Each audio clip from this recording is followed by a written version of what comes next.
Olá, gente. Bom estar com vocês. Então, eu decidi gravar esse vídeo para falar da minha participação no documentário que teve agora no domingo, dia 24 de abril, agora de 2022, sobre o primeiro rei de Israel, o rei Saul. Foi uma participação muito bacana, um privilégio estar ali com outros especialistas relevantes da área da arqueologia bíblica, da área da história, da teologia. E muita gente nas minhas redes sociais pediram, né? Poxa, mas é bacana, comenta um pouco como é que foi. Então, eu queria falar um pouquinho do que não foi exibido, né? Do que eu comentei lá no dia da minha participação na entrevista, e acabou que não foi ao ar, porque precisa ser sintético, teve outros especialistas comentando, né? Enfim, foi muito legal. Primeiro foi um privilégio e é que eu penso que a gente precisa ser grato, né? A ingratidão, já diz o pastor Mark Anderson, é a semente que nutre o coração, a ingratidão. É a semente que nutre o coração do mau caráter. Então, eu penso que eu preciso ser grato ao professor Gilmar Vargas, lá de Portugal, que me indicou, o pessoal da Record, o Rodrigo, o pessoal da Moria Center, a Elane e o Ariel Horowitz, que foi muito importante vocês, enfim, estarem todos nesse processo. E, sobretudo, nosso Deus, né?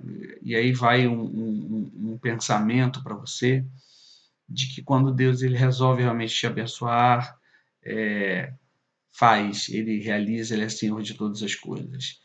Para que eu pudesse participar, só para você ter uma ideia, eu quero dizer isso aqui, acho que é importante. Houve uma ligação da produção da Record para Israel. De Israel, eles conseguiram localizar o professor Gilmar Vargas, que está, enfim, no processo de doutorado em Portugal, na área de arqueologia, e o professor Gilmar Vargas me indicou. E graças a Deus deu tudo certo. Então, assim, creia naquilo que Deus tem para a tua vida e esteja preparado. Eu tenho aprendido isso. A gente precisa sempre estar preparado. Bem, não quero me alongar. Depois desse meu introito aqui, eu quero falar rapidamente, bem sucinto com você, sobre como é que foi essa participação. Foi bacana estar ali com o André Tal e falar algumas coisinhas da importância de Saul para a unificação e efetivação do reino de Israel. Primeiro, a gente pensar no contexto histórico. O contexto histórico é muito importante porque é no momento de 1200 ao ano 1000 antes de Cristo, que abarca ali Saul, é um momento de grande inovação no mundo por uma série de coisas, sobretudo pela passagem daquilo que a arqueologia chama a passagem da idade do bronze para a idade do ferro.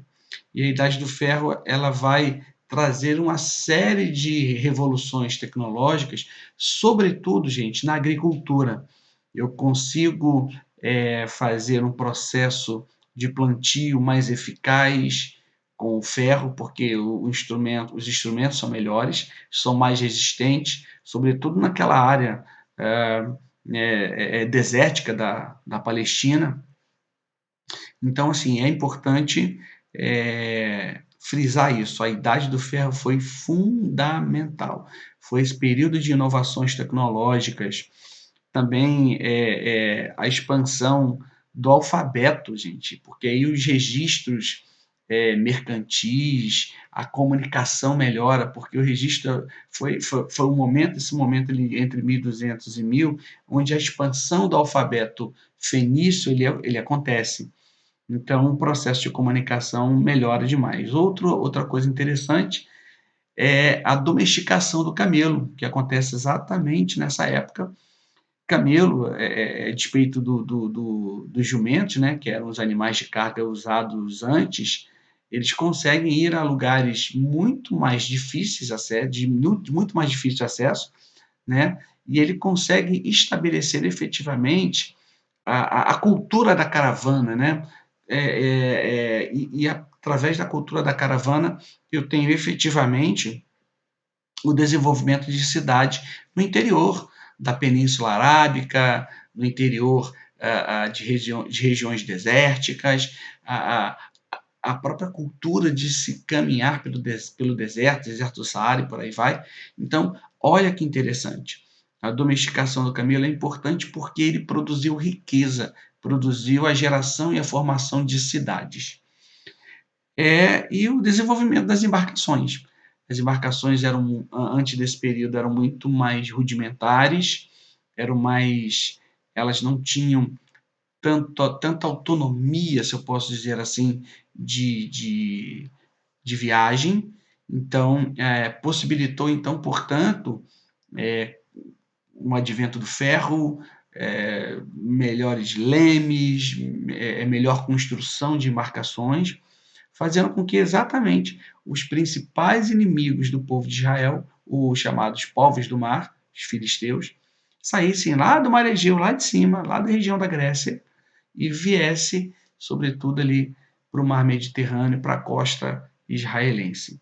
E não só a costa israelense, né, mas há registros da invasão desses povos do mar, sobretudo na documentação egípcia. Então, assim, gente, todo esse contexto ele é importante ser dito e ser falado para entender a ascensão de Saul ao poder e, sobretudo, o porquê dos filisteus estarem ou desejarem estar ali naquela região, invadirem a região. Bem, uma coisa que é importante eu pensar é que, por causa exatamente desse período que eu estou dizendo para vocês aqui, há um aumento da produção agrícola, né? Então, assim, aumento da produção vai gerar riqueza, gente, vai gerar um aumento populacional, vai gerar capacidade de comércio, né? E a intensificação do comércio vai gerar essa cobiça dos filisteus. É onde eu queria me ater aqui, falar especificamente dos filisteus, a despeito dos outros inimigos, né? Os amalequitas, os amonitas, os edomitas, que eram inimigos de Israel, mas, sem dúvida nenhuma, os filisteus eram a pedra de sapato, no sapato ali do povo de Israel ao longo da história. Então, os filisteus eles têm origem cultural diversa, mas, sobretudo, de cultura helênica, né, de cultura grega. E aí, uma coisa que é importante eu falar, eu até citei isso no documentário, embora Deus tenha a sua escolha, aí eu quero frisar a questão do preparo. Saul não era qualquer um. Saul, embora nos textos bíblicos, né, o autor vai relatar que o Espírito de Deus tomou Saul, e eu não tenho dúvida disso. Deus, ele sem dúvida nenhuma, ele amplifica as nossas capacidades inerentes a nós, ele que coloca, e ele amplifica isso, mas, sobretudo, é importante a gente estar preparado, né? Então, Saul era alguém de uma família nobre, né? Uma família com recursos, mas o que Saul faz, que é um divisor de águas, que eu penso, é que antes de Saul, ou sobretudo no período de juízes ali, vamos colocar assim, o exército de Israel, embora tivesse o tempo inteiro num ambiente de instabilidade política, instabilidade regional com os seus vizinhos, era um exército de camponeses, não havia uma ideia de profissionalização do exército. Tá? Então, assim, quando você pega narrativas lá, quando eles perdem a arca em 1 Samuel 4, 6 e outros episódios, então, assim, você repara que a, a, a grande questão que Saul faz para ser um divisor de águas é que ele é alguém bem preparado militarmente. Então, ele se preocupa com isso. Tanto que ele consegue fazer uma aliança, né? Um pacto com algumas regiões, uma união de Israel com Jabes de Gileade, acho que eu comentei isso também lá no documentário, que era uma região longe da influência e do controle filisteu. Então, o que Saul faz? Ele consegue colocar pessoas militares, ele consegue tirar pessoas do campo e essas pessoas terem efetivamente o foco e o treinamento em atividades de cunho militar. E ele vai desenvolvendo, ah, ele vai desenvolvendo táticas de guerra, desenvolvendo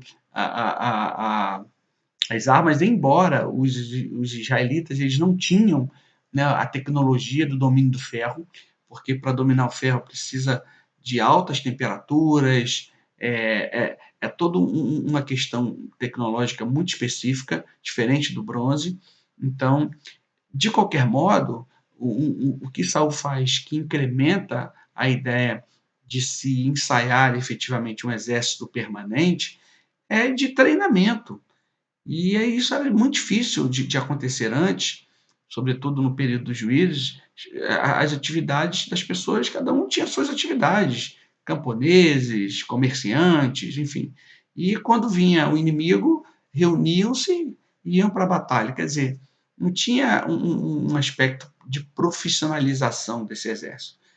Eu penso que esse é o grande ponto de inflexão que efetivamente é até algo assim comprobatório da unificação de Israel e da efetivação da monarquia israelita.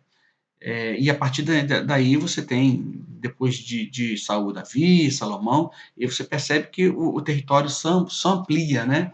A ideia de reino ela é efetivada com Davi e com Salomão, sem dúvida nenhuma, embora Saul tenha essa característica de ser o primeiro rei de Israel, ele era um rei muito mais tribal, mas ele ensaia ou ele inicia instituições de Estado, ele inicia essa ideia de um exército permanente.